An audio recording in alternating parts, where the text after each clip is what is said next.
যারা সামাজিক যোগাযোগ মাধ্যমে কাজ করেন তারা কিন্তু শুরু থেকে আমরা বলে যাচ্ছিলাম যে বাংলাদেশের প্রধানমন্ত্রী শেখ হাসিনা তিনি প্রধানমন্ত্রী হিসেবেই দেশে ফিরবেন। প্রথম যখন বলতে শুরু করেছিলাম তখন আওয়ামী লীগের লোকেরাই তখন ভরসা করতেন না আমাদের কথায়, বলতেন যা অবস্থা কি করে আপনারা বলছেন এই কথা, এই দাবির সপক্ষে আপনাদের কি প্রমাণ আছে? এই প্রমাণ তো দেখানো যায় না, কিন্তু পারিপার্শ্বিক অবস্থার ভিত্তিতে আমাদের মনে হয়েছিল যে হ্যাঁ, ভারত তাকে প্রধানমন্ত্রী হিসেবে এখানে নিয়ে এসছে এবং প্রধানমন্ত্রী হিসেবে সেখানে আবার প্রতিস্থাপন করবে। এবারে কথাটা হয়েছিল মার্চ মাস। আমরা বরাবরই এখন এখান থেকে কলকাতা থেকে যারা আমরা করি তারা কিন্তু বরাবরই আমরা বলে এসছি একটা কথা, যে মার্চ মাসের মধ্যে একটা টেন্টেটিভ ডেট উনি ফিরবেন। আমি একটু আগ বাড়িয়ে বলেছিলাম যে 26 মার্চের আগে। তারও কত হলো ক্যালকুলেশন ছিল, সেটা আমি এখন প্রকাশ করব না, প্রকাশ করলে অনেক ঝামেলা আছে। এখন আমাদের মতো যারা সামাজিক যোগাযোগ মাধ্যমে ছোটখাটো মানুষ আমরা করতে পারি, কিন্তু ভারতবর্ষের যে বৃহত্তম কাগজগুলো আছে, যেমন হিন্দু বলুন, দ্য স্টেটসম্যান বলুন, দ্য টাইমস অফ ইন্ডিয়া বলুন, এরা হচ্ছে শতবর্ষ, দ্য হেরাল্ড শতবর্ষ পুরনো কাগজ এবং প্রতিষ্ঠিত কাগজ।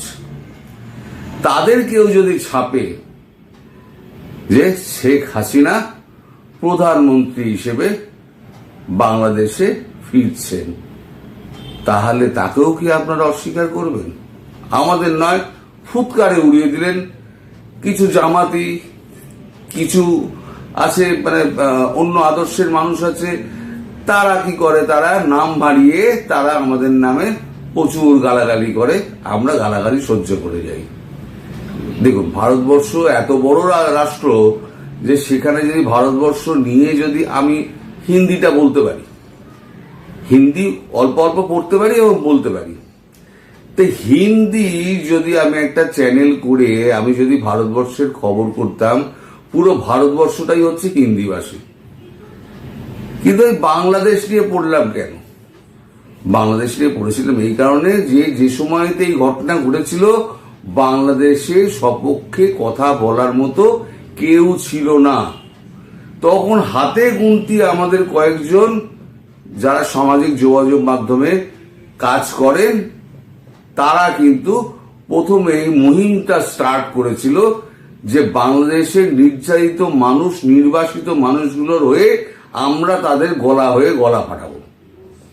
এটা ছিল আমাদের মূল লক্ষ্য। তো যাই হোক, যে কথায় ফিরছিলাম, এখন টাইমস অফ ইন্ডিয়া গতকালকে একটা রিপোর্ট প্রকাশ করেছে। দ্য টাইমস অফ ইন্ডিয়া লিখছে, Sheikh Hasina coming back as PM, Awami League leader thanks India, says Bangladesh youth made mistake. কবে বলেছে? Times of India desk, timesofindia.com, updated March 12, 2025, 6:30। এই খবরটা আবার তুলে নিয়েছে আপনাদের দেশের যে ওই 21 টেলিভিশনের ওয়েবসাইট, তারা এখানে লিখেছে প্রধানমন্ত্রী হিসেবে দেশে ফিরছেন শেখ হাসিনা। 21 টেলিভিশন প্রকাশিত 22/8, 12ই মার্চ 2025, আপডেট 22টা19, 12ই মার্চ 2025। এখন এই যে ঝপ করে একজন আওয়ামী লীগ লিডার বললেন, আর টেলিভিশন আমাদের টাইমস অফ ইন্ডিয়ার মতো একটা শতবর্ষ পুরনো কাগজ, যারা কনফার্মেশন ছাড়া একটা লাইন লেখে না, আমি জানি তাদেরকে, আমার বন্ধু বান্ধব আছে, তো একটা খবর করার জন্য তাদের থেকেও আমাদের শেখা অনেক, যে কনফার্মেশন একটা 10টা খবর মিস হতে পারে, কিন্তু একটা যেন ভুল খবর ছাপা না হয়, তার জন্য 10 বার তারা কনফার্ম করে। এবং ওপর থেকে যদি কোনো নির্দেশ আসে, তখন দেশীয় স্বার্থে, রাষ্ট্রীয় স্বার্থে তারা ওই খবর কিছু প্রকাশ করে, যেগুলো আমরাও করি। তো টাইমস অফ ইন্ডিয়া হঠাৎ লিখলো কেন? এর পেছনে একটা কাহিনী আছে, আমি আপনাদের বলি, আজকে আমি প্রকাশ করব। কিছুদিন আগে আমি একটা কপি করেছিলাম, সেখানে বলেছিলাম যে খুব শিগগির ট্রাম্প আসার আগে খুব শীঘ্রই নরেন্দ্র মোদী শেখ হাসিনার সঙ্গে কথা বলবেন। তিনি পুরো পটভূমিটা বুঝিয়ে দেবেন কিভাবে কথা বলতে হবে। কিন্তু বর্তমান যে অবস্থা, শেখ হাসিনা যথেষ্ট বুদ্ধিমতী মহিলা, কিন্তু বর্তমান যে পটভূমিকা আছে সেই পটভূমিকা আর ট্রাম্পের মাথায় কি আছে সেটা মোদী জি জানেন। ফলে মোদীজি মানে কি টোনে কথা বলতে হবে এবং কোন অ্যাঙ্গেলে কথা বলতে হবে সেটা শিখিয়ে দেবেন বলেই উনি বলেছিলেন যে আমি একটা ফোন আলাপ করব প্রধানমন্ত্রী শেখ হাসিনার সঙ্গে। সম্ভবত সেই ফোন আলাপটা হয়ে গিয়েছে, সম্ভবত বলবো না, হয়ে গিয়েছে। কিন্তু আমাদের ওপর একটা এমবার্গো ছিল যে এই খবরটা প্রকাশ করা যাবে না। এখন আমার মনে হয়, এটা ব্যক্তিগতভাবে আমার মনে হয় যে হয়তো আমাদের সাউথ ব্লক বা নর্থ ব্লকের কোনো জায়গা থেকে হয়তো একটা ফিলার পাঠানো হয়েছে টাইমস অফ ইন্ডিয়াকে যে তোমরা এই খবরটা করে দাও, আমরা বলার লোক তোমার দিয়ে দিচ্ছি। এটা হচ্ছে ফিলার পাঠানো হয়েছিল। তারপরে টাইমস অফ ইন্ডিয়ার মতো একটা কাগজ তারা এই খবরটা প্রকাশ করেছে। আমাদের গুনতির মধ্যে ধরেন না, ঠিক আছে, টাইমস অফ ইন্ডিয়াকে তো গুনতির মধ্যে ধরবে না। যদি না ধরেন তাদেরকেও যদি বলেন আপনারা ফেক, তাহলে পরে আপনার থেকে বড় মূর্খ আর পৃথিবীতে নেই বলতে পারি। তো কি লিখছে টাইমস অফ ইন্ডিয়া, খবরে ফিরে আসি। A senior Army League leader on Wednesday claimed that Sheikh Hasina will soon return to Bangladesh as its Prime Minister. Rabbi Alam, who is a closer aide to Hasina, also thanked India for providing a safe space for the ousted PM. Sheikh Hasina is coming back as Prime Minister. The young generation has made a mistake, but that's not their fault. They have been manipulated, he said, speaking to ANI. Dubbing the student uprising that toppled the Hasina's regime last year as a terrorist uprising, Alam said, Bangladesh is under attack and it needs to be addressed by the international community. A political uprising is fine. A political uprising is fine. But that is not what that has been going on in Bangladesh. উনি যেটা বলতে চাইছেন সেটা হচ্ছে বুধবার দিন উনি যেটা বলেছেন, প্রাইম মিনিস্টার রব্বি আলম তিনি বলেছেন প্রাইম মিনিস্টার হিসেবেই তিনি ফিরবেন। ইয়ং জেনারেশন যারা আছে তারা এটা একটা ভুল করেছিল, কারণ তাদেরকে দোষ নেই, তাদেরকে ভুল বোঝানো হয়েছিল। পলিটিক্যাল দলের উঠে আসা কোনো বিপ্লব, কোনো বিদ্রোহ এগুলো কিন্তু অন্যায় কিছু নয়, কিন্তু যেভাবে তাদেরকে ভুল বোঝানো হয়েছিল এবং বাংলাদেশে বর্তমান যা অবস্থা চলছে তাকে কোনোভাবেই সাপোর্ট করা যায় না। Many of our leaders R শেল্টার্ড here in India, উনি বোধহয় সম্ভবত কলকাতাতে আছেন, and we are very thankful to the Indian government for providing the alignment. I also thank PM Narendra Modi for providing a safe travel passage to our Prime Minister Sheikh Hasina. We are thankful to the people of India, he added. শুধু এখানেই শেষ নয়, যদি এখানে শেষ হয় তাহলে বুঝতাম যে হ্যাঁ ঠিক আছে, একটা লোক বলেছে ছেপে দিয়েছে। এবার এএনআই করেছি, এএনআই তাদের যে এক্স হ্যান্ডেল আছে সেই এক্স হ্যান্ডেলেও এই কপিটা লাগিয়ে দিয়েছে যে তারা কি লিখেছে।